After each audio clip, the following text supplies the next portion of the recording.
Hi and welcome to Stories and Stuff. Today I'm going through one of the Year 1 objectives, which is about the personal pronoun I. On the face of it, it seems really easy, but when you start to unpick it, it is absolutely chock full of misconceptions. So here's my run through of 7 things children need to be secure in before they really understand the word I. One of the things that's special about the word I is it's a letter and it's a word, a bit like the word a or a.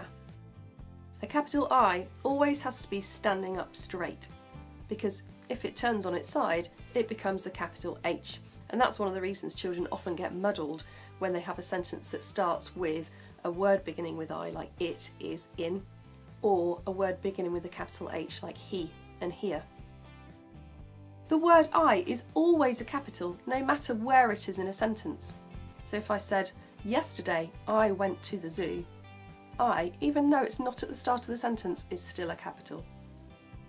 They need to know that I is the corresponding capital letter that goes with the lowercase I, or I.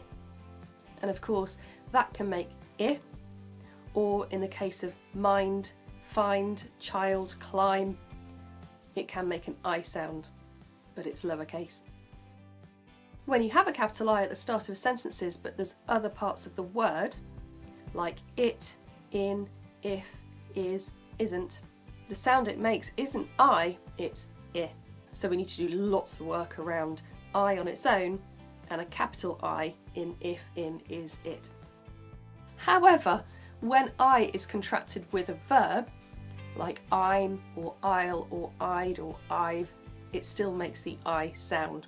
And of course in reception year 1 we don't want to start getting too much into contractions, that's a year 2 objective, but you can just point out the little squiggle that shows it is still the word I, and then there's another bit that you add to it.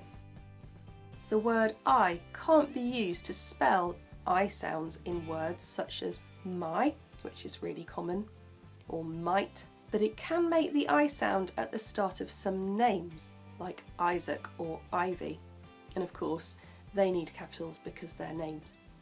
So on the face of it, the personal pronoun I seems like a really easy objective, but when you start to break it down and look at all the misconceptions, it's a bit of a minefield. So we need to make sure we teach those 7 aspects really explicitly to children with lots and lots of practice, and then they can secure the understanding of the word I.